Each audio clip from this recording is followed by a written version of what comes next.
Can you grab the net for me? Yeah.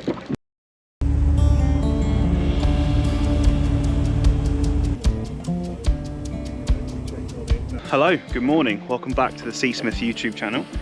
Join me out on the boat at the crack of dawn. Got down here at about 4 AM. It's now I think just coming up to 5 AM. And we're out here in a very small weather window. We've had really horrible winds all week. It's the half-term week for those that want to know which week I'm talking about. In April, not April, May even. We've had lots of onshore winds, strong winds that have written off the boat and made a lot of shore fishing a little bit tricky as well. But this morning we have a very slight weather window, and when the winds do pick up later, we've got wind with tide until 1 AM. 1 AM until 1 PM. So we've come out to chance it. We're just having a little drift now for some bait, some mackerel, see what's happening on the reef here, before heading out to a sandmark which does hold turbot. I've got some secret bait which we'll have a look at later. But we're going to give it a go for some drifts of turbot, maybe anchor up for some rays, and then see what else happens. But we've only probably got 6, 7, 8 hours of fishing if we're lucky. But at the moment, it is beautiful out here. So let's give it our best go.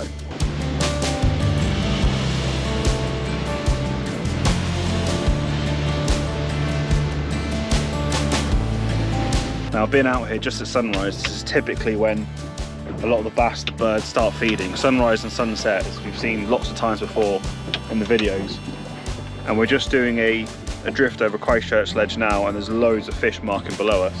The birds are starting to waken up and circle, so it could be, you know, we don't want to kill too much time here. We've got to be really efficient with our time, but it could be that it starts fishing here in a moment. There's quite a lot of fish down there. Right, like clockwork, sun rising, and within 10-15 minutes of being here, the birds are kicked off. Can't beat it, eh? See if we can get a few early hookups, eh? Now, I've got my feathers behind me, just jigging around to see if there's any mackerel down there, or, you know, do the business. And I'm just going to flick out a little lure, see if we can't pick someone off on that. Bass, who knows? I mean, there'll be bass there, there'll be bass in there, because it's going to be a bass shot for sure. Right, well, we've got about, I don't know, 1, 2, 3, 4, 5, 6, 7 kind of like pleasure boats and a couple commercial guys around us. There's bass topping everywhere. I mean, we can't get a bite at the moment. It's quite often when there's so much bait fish around and there's so much for the bass to be feeding on, it can be sometimes difficult to get your lure to stand out. It's almost like they're sport for choice. But it's absolutely bubbling at the moment. It's fantastic to see. We'll hook up in no time, I'm sure. But, well, you know, no point being out here if you're not going to be optimistic. May as well pack up and go home if we don't think we're going to catch. Now, I really want to find the mackerel because I do want to load up on bait, but there's almost so much bass I might have to put these feathers down, and I think I'll get my lure out. It's just going a bit mental around us. I'm going to size down my lure. I'm going to go with a little, tiny little white lazy lure. Top lure off. Yeah, I think top lures are going to do it, you know. They're literally just all over the surface right now. There it is, guys. Finally, first hookup. Doesn't feel a big one, but it's a fish. It's coming in very politely, actually. It's just like swimming towards me. It's docile. Yeah. Oh, there you go. Little guy. Here we go. First fish of the day.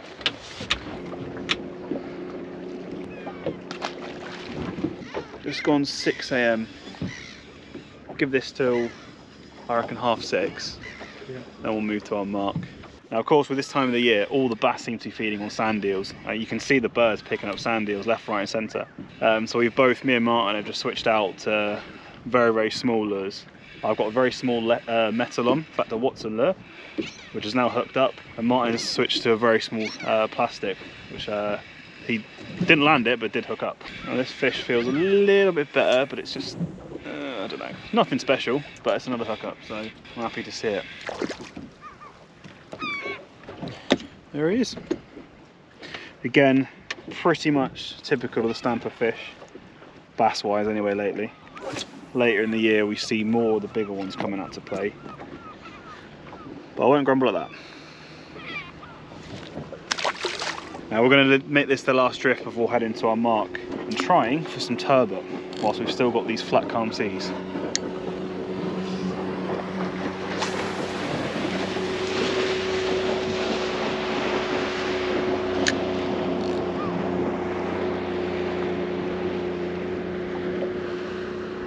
This mist coming, this visibility is like proper dropping off, isn't it? Yeah.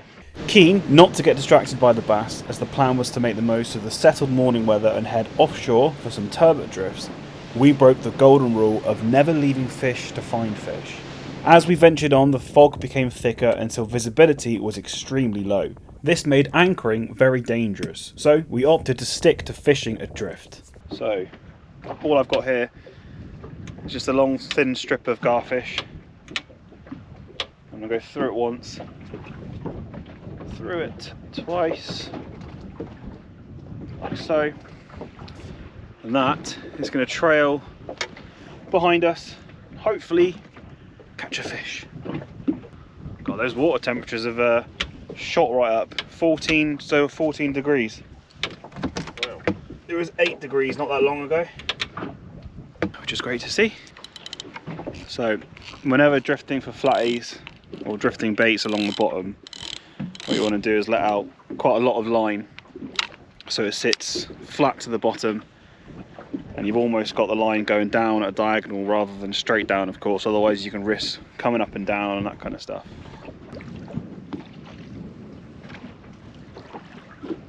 Right, well I've got a second rod here, which is a brand new rod and reel to me. It is an Ugly Stick 1220 matched with the absolute cult classic, a Daiwa Slosh, a 30, SL30 SH to be exact. Now I spooled this I think a day or two ago, and it's not been out on the water yet. What I like to do is sometimes you can use a bucket and tie your end of your line to a bucket, let it flow out on the tide, and then reel it back in under tension. I don't have a bucket, I've got a big blue tub, but that would be too much water in it. So what's quite handy is when you're drift fishing like this, is I'm just going to put a lead on the end there and let it kind of trail out behind us and let pretty much all the spool out, and then bring it back in, and it should be nicely spooled on there. I mean, it's okay at the moment, but it's never quite the same when it's kind of properly done on a constant tension. So that's the plan whilst we fish. And then I'm going to stick this out as a second rod and see if this one can be christened with a nice big turbot for the first fish on a brand new rod and reel, which would be fun. And I don't know if you can see, but that sun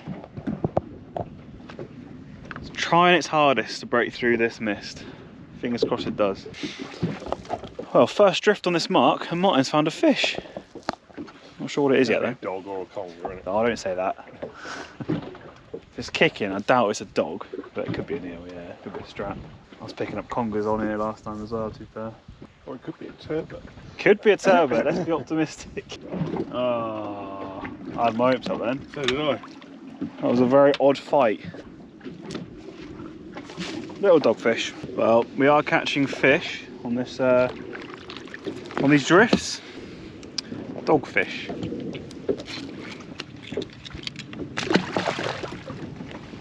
So me and Martin were just discussing our options there with what to do. At the moment, this wind still hasn't kicked in yet, which is lovely, and we want to make the most of it before it does. Every time I look at the weather app, it's being pushed back another 30 minutes or so. But it's due very soon. So what we're going to do is we'll do one more drift of this mark in the hope of finding some turbots. The tide is starting to pick up more now. We're drifting at about just under a knot again, which is good. So we're going to give it one more go. If we catch something that's not a dogfish, or ideally target species, then we'll probably sit out here for as long as we can and fish it on the drift. The plan was, if the drifts didn't work out, to anchor here, but the fact that we've got this really thick mist, it's not ideal to be anchoring in this, just in case something is bearing down on you and you've got to move quick and you've got to get out of the way. If you've got your anchor down, it's not ideal. So I'm not going to anchor in this mist with this visibility. But if the drift doesn't work for us, if we don't pick up anything of interest, then we're going to head inshore. If the birds are still working as they were this morning, then we'll get back onto that and enjoy those. If not, there are a few inshore kind of reef marks that we can potentially anchor up on, depending on how the mist is and the visibility down that way, of course, and maybe give it a go on there. There's no point wasting time on an area that's not going to fish well, especially when today time is limited, which is a bit of a shame. I had high hopes, but that's fishing. With the rod staying motionless other than to drag in the odd dogfish, it was frustrating fishing to say the least. So, with a few hours left before the incoming winds, we headed inshore with a new plan. Right, well, we've come back inshore. Not much changed in terms of the visibility, although I'm not sure if it will show on camera, but there, not far at all, is Hengistbury Head. So we're a lot further inshore now. Reason being is, as I've said a few times now, we are expecting the winds to pick up. They have already picked up now. There's a bit more action in the water, and it's going to steadily pick up over the next couple of hours. So we're really close to harbour now, so if we need to just quickly lift anchor and head back inshore and you know, run for cover, then we can do. So, you know, we're not out a million miles. If it starts getting uncomfortable, we can be gone. Where we are at the moment is anchored just ahead of some reef. Here you can get some really good mixed fishing. I've done a few videos recently from the shore just over there, but here you can expect to see bream, definitely, wrasse. You might pick up some nice little wrasse species here, and there are chances of rays, hounds. We are actually anchored on the clean ground just before the reef, kind of fishing back into the reef almost. In terms of tactics here, we're really going to be scratching around to, you know, see what we can find, but I'm going to put a bream rig down, which will also act as somewhat of a scratching rig, I guess, which looks like this. This is my bream rig. It's essentially just a 2-up flapper with I think these are size 1 chino hooks and just a little floating bead, little pop-up on the end of them there. So that will go down with, I'll probably do a little strip of mackerel on one hook and then a little squid tentacle, a little slither of squid on the other one. And we'll see what we can get. On my second rod, I'm going to put out just a big hook, big bait, see what happens. Alright, let's get down there. Well, it doesn't seem to be happening out here, and these conditions are just getting lumpier and lumpier. So I think what we're going to do is head back into Christchurch Harbour, where of course it'll be sheltered. I think give it another 30 minutes, 40 minutes or so, and it's going to be quite nasty out here. As I say, the winds are picking up minute by minute, and it's already, you know, starting to get quite choppy. So I think we'll run for cover shortly, head into the harbour. Now, myself and Martin both have our annual passes to fish in the harbour this year. For years and years, I've always motored through the harbour and I've always ignored the fantastic fishing that can be had in there. And of course, it's sheltered water. And Martin's recently picked up his pass as well. So I think what we're going to go and do is go inside the harbour and try and scratch out a session in there. Of course, there's bass to be had, there's mullet to be had, there's all sorts of good fishing in there, and it's going to be completely sheltered, so we haven't got to worry about the winds or any of that nonsense. So yeah, we've got all the rods, we've got all the bait, we've got all day, we've got all the time, so we're not going to cut this story short. We will find some decent fish somewhere in the sea, or somewhere in the water anyway. Welcome to the venue for the 2025 Poole Harbour Sib Slam. On Saturday 12th of July, grab your sib and 2 of your best crew and come down for a chance to win some fantastic prizes. So entry into the event is only £10 per person, with all of the fees going back into the prize pool, which means it's 100% payout. We've got some really good backing. We've got Bell Hire Marine, we've got Blackrock, we've got Shorecast. Tom from Christchurch Angling also donated a few prizes. Any species caught on the day will count towards your total length, with the top 3 getting prizes on the day. There's also going to be a special individual prize for the biggest fish caught on the day also, so make sure you fish up until the wire. Scan the QR code on screen now or head to seasmith.uk for more information and get signed up. We look forward to seeing you there. Be a good day out, guys.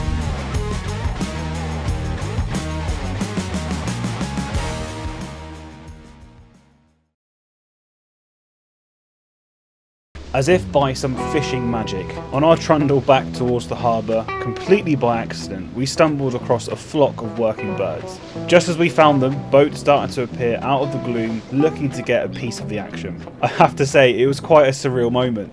This was certainly the turning point of our day's fishing, and things started to look up.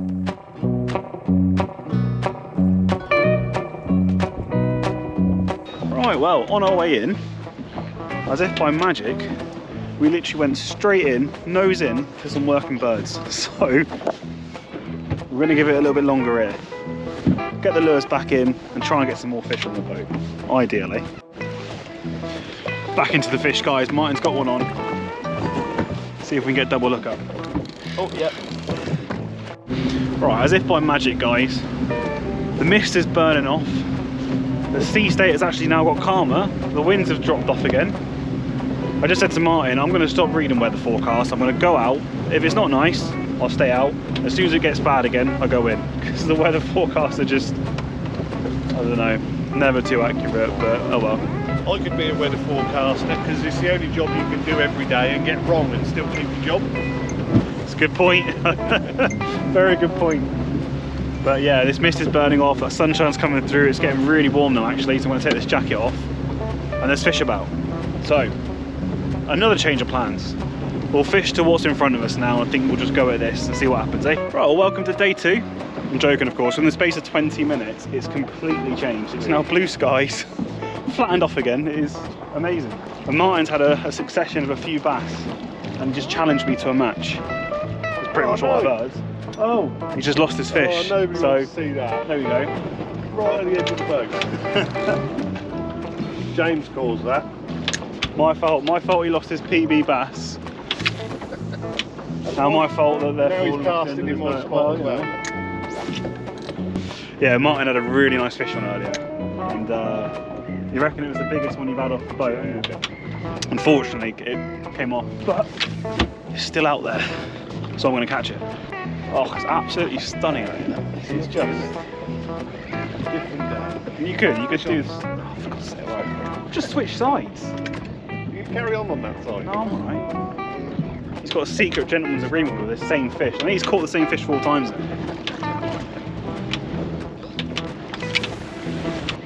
Oh, he's got a string of bass. Right, okay. I'll put my game face on now. No, that's not. If that doesn't do you for Watson lures, then I don't know what will. Look at that, 3 bass on there. No chance of breaking them. Absolutely brilliant, aren't they? Yeah. There's not many feathers you could do that, to be fair, with all day. And although Ben, we're both using Watson feathers at the moment. His are catching, mine aren't. You've given me a duff set, I think, mate. So I've just discussed with Martin, and as the captain of the boat, unfortunately for him, I do set the rules. But I am a few bass down now. He's had a good, quick succession of a flurry of bass. So I've suggested to him, and he has agreed, as the gentleman he is, that the competition today is going to be settled by the biggest bass of the day. So at the moment, it's all up for grabs. He's only come up with that because he's losing. Yeah, I am a few bass behind, I can't lie. So.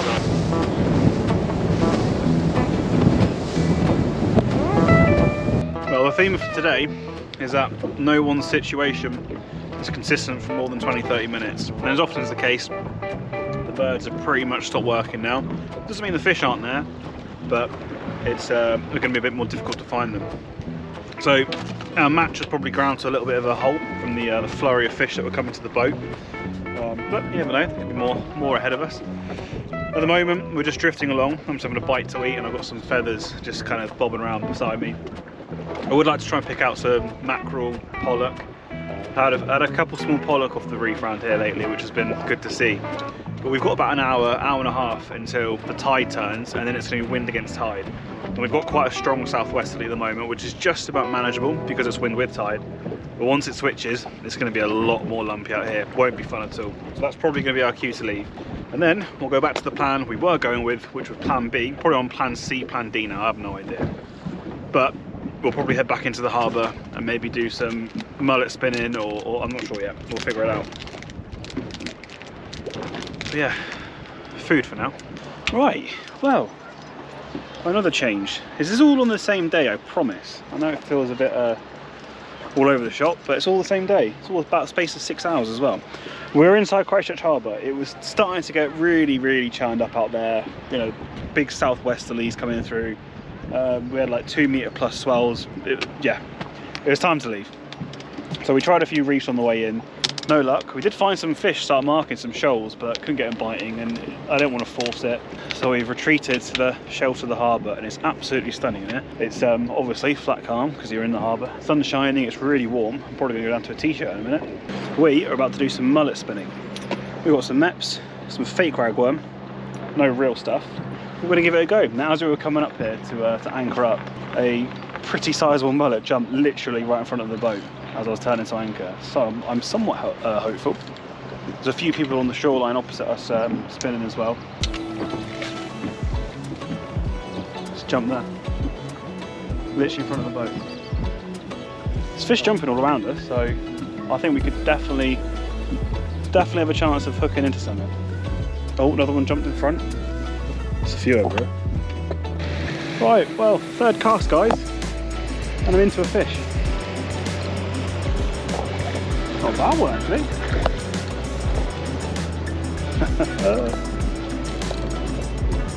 Oh, don't go in the ankle line.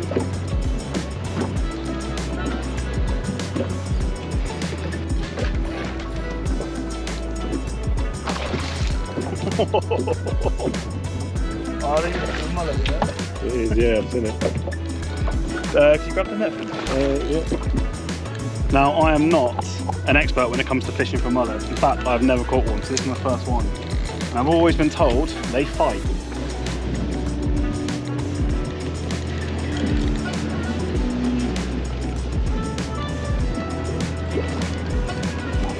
Don't know about that. He's a lump. Well done, mate. What a result. He's in the net. Right. What did we say about the biggest fish? Oh, that was bass. Did we say specifically bass? I did, yeah. The same as you changed. That is a lump. That's a good mullet, that is. That's my first ever mullet, my third ever cast, trying to catch one. We'll outweigh him. Yeah. Right, we'll get him sorted. I'll get him in a tub of water as well, just so we've got time. We'll give you a proper show. But yeah, I'm absolutely buzzed with that. There we have it, my first mullet in Christchurch Harbour, just shy of £4, but absolutely made up with that. Third cast as well. And as I said to Martin, it's a match, and currently biggest fish. Yeah. Biggest fish of the day wins, isn't it? Let's get some more. Oh, straight away. Well, there we go. Nacho is back home on her mooring. She's all rinsed down, washed up, covers are on, and good to go again. What a crazy day. It felt like today had it all the different conditions, all the different weather, different winds, different tide states, all sorts. A real mixed day, but a very, very thoroughly enjoyable day. We probably had between 10 to 15 bass on the boat between the two of us. Most of them Martin though, but oh well. Of course, a handful of dogfish, as you always expect. And then the cherry on top of the cake, that mullet. Nearly touching £4, which came on the third cast, which was just, yeah, awesome. Do guys, if you've got a sib and you're up for it on Saturday 12th of July, remember to get booked in onto the Poole Harbour Sib Slam. It's going to be a great day. We've got, I think, nearly up to £1,000 worth of prizes up for grabs, so it should be a good one. Saturday 12th of July, and you can head to seasmith.uk for more information and of course to get signed up. Anyway, I hope you enjoyed that one. As I said, it was a very random mixed one, but it was enjoyable nonetheless. Take care, and I'll see you in the next one.